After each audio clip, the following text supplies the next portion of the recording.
The Koffler Gallery is proud to present the world premiere of a heart-wrenching and fascinating exhibition, The Synagogue at Babin Yar, Turning the Nightmares of Evil into a Shared Dream of Good. Opening on the eve of Yom HaShoah, April 17th, and running until November, the multidisciplinary exhibition tells the bittersweet story of the Babin Yar Synagogue, which stands on the grounds of the first large-scale massacre of the Holocaust in 1941. Experience the full historical, political, artistic, and spiritual context of this incredible monument for the first time. The exhibition is free of charge. To learn more, visit kofflerarts.org.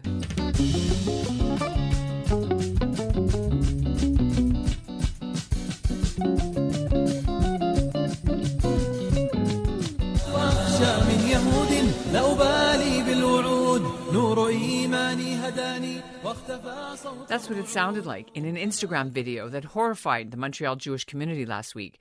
The music's in Arabic, and it starts with the words, "I am not afraid of the Yehudis," or the Jews. If you haven't seen the video, it also shows two teenage boys, one wears a keffiyeh, or Arab headdress, stealing a handful of large Israeli flags off the outside of the Hebrew Foundation Day School in Dollar des Ormeaux on Wednesday, just as Jews in that city and around the world were marking Israel's 75th anniversary. The two teens then showed a pile of Israeli flags burning at their feet. Everybody at the school had already gone home for the day, so no one was hurt, but the brazen gesture put on social media deeply upset the school and the city's Jewish leaders because they see it as a deliberate hate crime. Montreal police have since made one arrest, a 16-year-old boy who will be charged with mischief, arson, and theft, and they're still looking for the other kid. By the way, burning a flag is not against the law in Canada. It's considered a form of free expression. According to B'nai Brith's latest annual audit of Jew hatred, there were 2,769 antisemitism incidents last year, the second highest number since the organization started keeping records over 40 years ago. It shows violent attacks against Jewish people in Canada have dropped a lot to about 25 last year from the 75 the year before, but they feel that's 25 too many. And while Canada hasn't, thank God, had cases like the Tree of Life synagogue shooting in Pittsburgh 4 years ago, or the bombing of a synagogue in Paris back in the 80s, for which an Ottawa University professor was just convicted, the threat is always there. The nature of hate has moved from throwing rocks through windows and that sort of thing to online hate. The haters are anonymous. They reach a far larger audience. They're able to more quickly spread disinformation and misinformation and rile up individuals who might be set off to do acts of violence, vandalism, and harassment against Jewish people. I'm Ellen Besner, and this is what Jewish Canada sounds like for Monday, May the 1st, 2023. Welcome to the CJN Daily, a podcast of the Canadian Jewish News, sponsored by Metropia.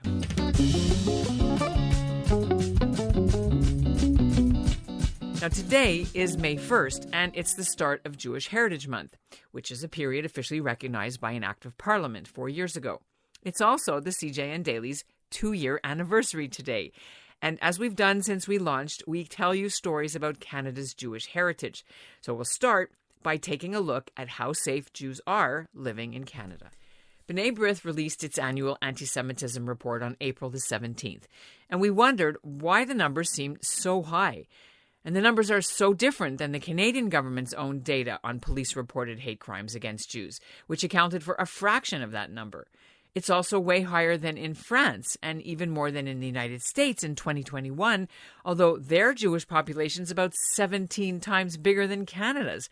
It's very confusing. So the CJN Daily asked B'nai Brith's director of the League for Human Rights, Marvin Rotrand, to help explain the numbers.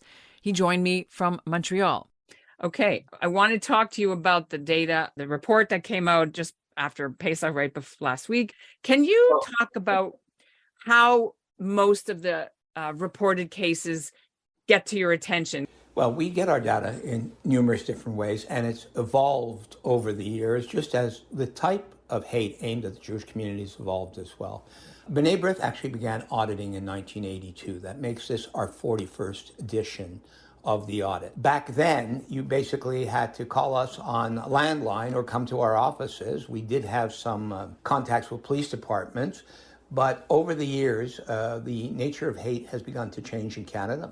Far more of it's online than it ever was before. There's far less in-person harassment there was before. And there's a multitude of ways to contact B'nai Brith to get us the information. First of all, we now have solid relationships that are ongoing year-round with police departments across Canada. We actually get data from almost 100 police departments. That includes at the federal level, at the RCMP, the provincial police in Quebec and Ontario, and every major municipal police force. Is that your major source, or you mentioned the hotline, you mentioned other things? We have an app that is more and more used. People send us information on the app. We still have the hotline, which is less and less used, but we do get a lot of information that way. As well, we have dedicated teams in B'nai Brith. We have a whole advocacy department that does exactly nothing else essentially but look up newspapers, public records, online to capture what we determine as anti-Semitic. And that includes taking the screenshots, doing the back-end study on it, following the threads backwards so that we can say this really is an anti-Semitic incident. If we're not sure, if it appears anti-Semitic, if it's offensive and people are offended, we follow up, but we don't necessarily log it. We always say our audit is an undercount for a number of reasons. One, we don't capture everything. Some things go by and nobody notices it or sees it as anti-Semitic. Other times, we just don't have the absolute 100% confidence that it was an anti-Semitic incident, and so we err on the side of caution. Sometimes police departments give us data that we just can't independently verify. They may have logged it, but our back-end check doesn't necessarily come to the same conclusion. That's really rare, but we do that sometimes as well. So in 2022, we confidently put forward there were 2,769 incidents of anti-Semitic hate aimed at Jews in Canada. The bulk of that was online, but a large chunk of it was vandalism. There were 404 incidents of vandalism. That's a significant increase over 2021 and a significant increase over our historic numbers. There are a lot of cases of swastikas on synagogues or on other Jewish buildings.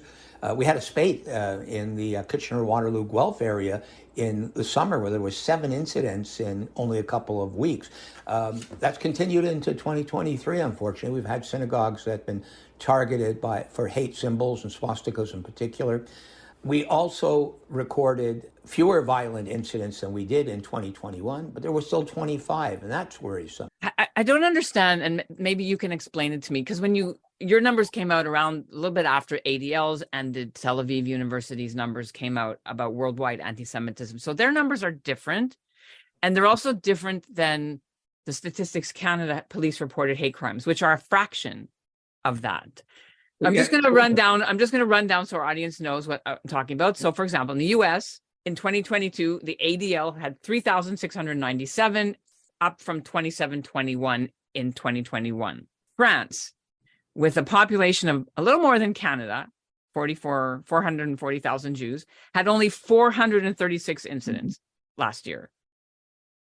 And England had 2,255 last year, and this year it's 1,600. So how do you count compared to them, and why is Statistics Canada saying for 3 years, Jews only had hatred against Jews in Canada, police reported was 179 cases? It was 56% of all police reported hate crimes against a religious minority. I believe your question's a fair one, because we have to compare apples, because we're counting different things. We have to compare apples to apples and not necessarily apples to oranges. Let's start off with Statistics Canada. They don't report every incident of hate. They report police-reported hate crimes. In other words, if somebody put a swastika on your building, it may not be logged as a hate crime under the criminal code. So there's going to be a far smaller number than that.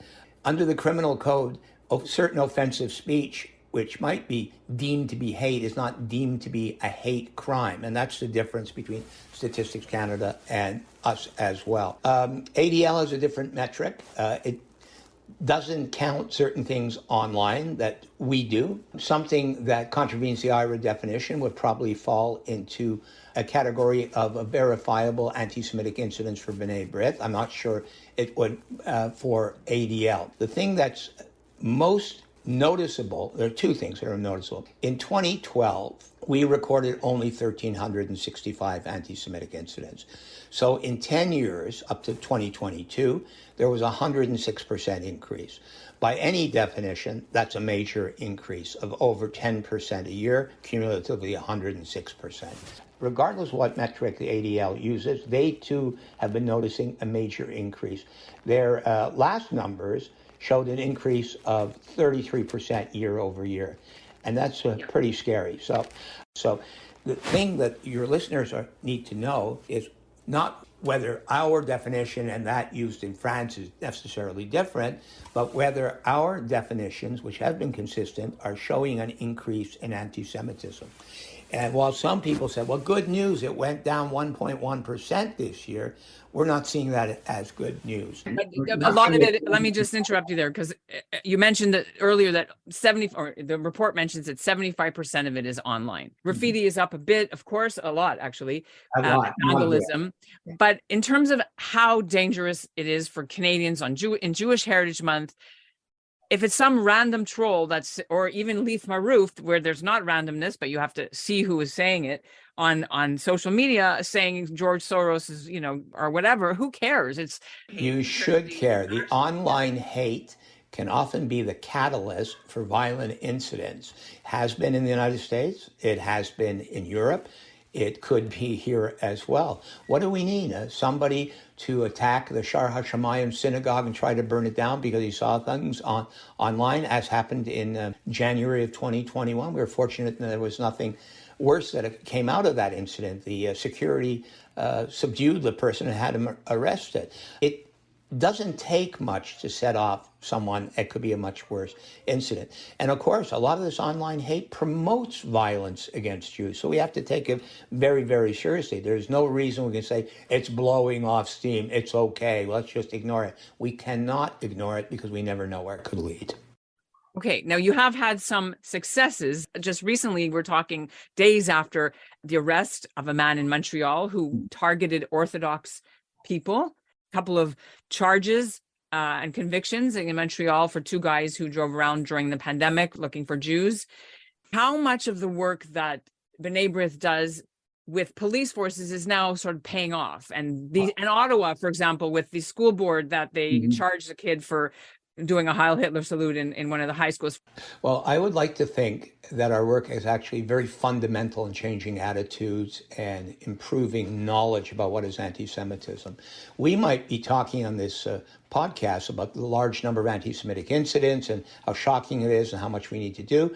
But it surprises me all the time that people I deal with in positions of authority, including in law enforcement, don't recognize anti-Semitism. We had a case recently of a police department that wasn't treating a swastika on a synagogue as a hate crime. They weren't convinced it was. They didn't actually know what a hate crime was. It hadn't happened in their community before. We need tools in place that aid decision makers, civil servants, and police officers to better recognize and react to anti-Semitism. And as such, one of the main tools that B'nai Brith promotes is the International Holocaust Remembrance Alliance definition of anti-Semitism. And we were quite successful in 2022. Alberta, Saskatchewan, Manitoba, and New Brunswick all adopted the IRA definition, joining Ontario. So we now have 5 provinces and the federal government that have adopted IRA. And Quebec, too. Doesn't Quebec have it? Doesn't Quebec? There is a Jewish organization that puts out that Quebec and British Columbia have adopted IRA. Neither has adopted IRA. I know BC has not. They're just asking for data to do. And Quebec has not either. An effort by the government in the National Assembly to adopt IRA required unanimous consent. And the Quebec Solidaire Party which has a number of members who seem to be very anti-Israel, pro-BDS. All this refused to give their consent. It was never adopted. What happened in Quebec was the minister at the time, Benoit Charette, just got up in members' period where he gave a 1-minute statement saying the government supports IRA. That's not adopting IRA. It's not been implemented, and it's not being used. For us, what's important is stage 1, formally adopting IRA, going to stage 2, training the people who have to use IRA as to what it is and to get it to be implemented right across the whole of government. The government of Canada has said the right things. I mean, it's put IRA into the Canada's anti-racist strategy, which is being renewed right now for another 5 years. They put $85 million into it. Mm-hmm. Into it. But now we're at the point where we actually have to go to the people who work for the government and actually train them as to what it actually means. IRA is a benchmark. It's not legally binding, but it really helps you recognize what anti-Semitism really is. To demonize and delegitimize Israel, to try to fight to say that the Jewish people don't have the right of self-determination is anti-Semitism. But to say the government of Israel is not very good, or I oppose it on this grounds, or that's something I wouldn't vote for, or that's something I wouldn't agree with, that's fine. Now, the government of Canada is moving towards implementation, but the provinces are lagging behind. Ontario is beginning to do it because it's the first province that adopted IRA. And in Ontario, we see a paradox. As we begin to train people to better recognize anti-Semitism, the number of anti-Semitic incidents goes up. The question is, what were they really before as low as they were? Or are the people who log this better able to recognize anti-Semitism and are doing a better job recording it? The conventional wisdom is when you adopt IRA, anti-Semitic incidents go up before they go down, because the civil service knows how to log it but doesn't know how to react to it yet. And that changes over the course of a number of years. When people adopt IRA and then you have this big number, the community doesn't know how to understand that. First of all, there are people who are detractors, people who don't believe anti-Semitism exists, people who are anti-Israel, who like to pretend that calling for the destruction of Israel isn't anti-Semitic in any sort of way. And they will claim that IRA is controversial and the number of anti-Semitic incidents, well, it's not true, it's exaggerated. I'm sorry, those people do not represent the Jewish community. They do not represent the Canadian mainstream. They do not represent the objective data that's out there. They have a political agenda. They represent a particular view. Don't B'nai Brith have a political agenda too? In other words, I mean, some people might say it behooves you to have big numbers because then you can say, hey, and then it helps you to get their attention every year. We would like to have lower numbers. We'd be far happier. Our numbers are accurate and verifiable, and as such, we stand by them. We use different metrics than others, but when ADL tells you they had 33% increase in 1 year, I think that tells you something. Our colleagues in Britain said they had the same thing in 2021. It was a record year for them. The Jewish community in South Africa said they were overwhelmed in anti-Semitic incidents in 2021. I haven't seen their 2022 report, but I suspect we're all tracking the same type of curve. And a lot of that, again, is driven online. And what it shows is the need for robust legislation that will allow laws to catch up with technology so that we will be able to have the platforms enforce their own standards of conduct, which they don't right now, which will give algorithmic transparency. So we'll know what's being pushed online by the algorithm itself. Some people might say it's Jewish Heritage Month. We're going to end off on this. It's Jewish Heritage Month. We want to celebrate our culture. We want to celebrate being Jewish and not let anti-Semitism statistics and who hates us define what Judaism is. I'm sure you've heard that argument before. I think we all have pride in our heritage, and I think we all are happy that Jewish Heritage Month is having a higher profile than it has had in the past.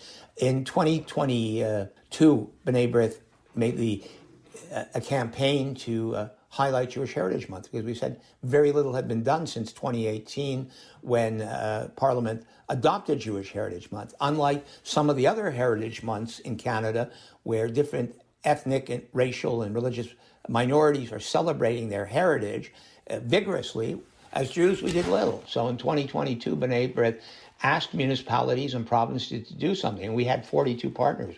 Very happy. There was a debate at Montreal and Toronto Council on Jewish Heritage Month. There were proclamations from cities right across Canada. But this year is going to be far more robust. We're still not at the level we would like to see, but in a couple of days from now, B'nai Brith is going to be outlining the work that it's done to promote Jewish Heritage Month. I think the community will be proud about the number of new partners we have and the number of high-profile Canadians who come forward to say no to anti-Semitism and to recognize the contributions that Jews have made to the well-being and success of Canada. And that's what Jewish Canada sounds like for this 380th episode of the CJN Daily, sponsored by Metropia. Integrity, community, quality, and customer care. If you want to read the B'nai Brith audit for 2022, we've put the link to it in our show notes. And we'll end the show with another story about Israeli flags, but this one's a good one. Here's a bit of what it sounded like last week when the Jewish community in Ottawa gathered outside their city hall to mark Israel's 75th, including raising the Israeli flag with the mayor, Mark Sutcliffe, and members of parliament. Thanks for listening to the CJN Daily, and special thanks to Lisa Levitan and Pauline Colwyn for the Ottawa audio. We're fortunate to have a very strong and dynamic Jewish community in Ottawa. It is such a big part of Ottawa's story, of Ottawa's history. There are so many leaders in our community who are members of the Jewish community as well. And we are grateful for their leadership, not just of the Jewish community, but of the entire city of Ottawa. And so I wish you all the very best as we celebrate this very special occasion. And to our friends in Israel, congratulations. You continue to have our love and support as we move forward as a community, and we're all honored to be part of this very special occasion. Merci beaucoup. Thank you very much.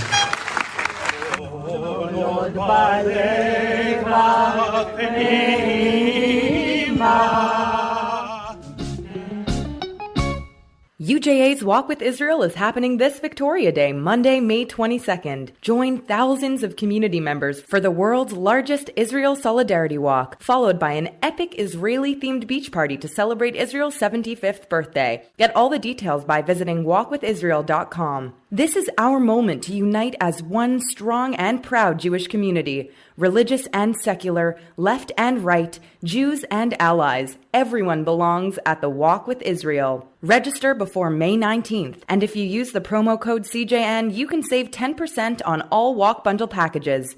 To register, visit walkwithisrael.com.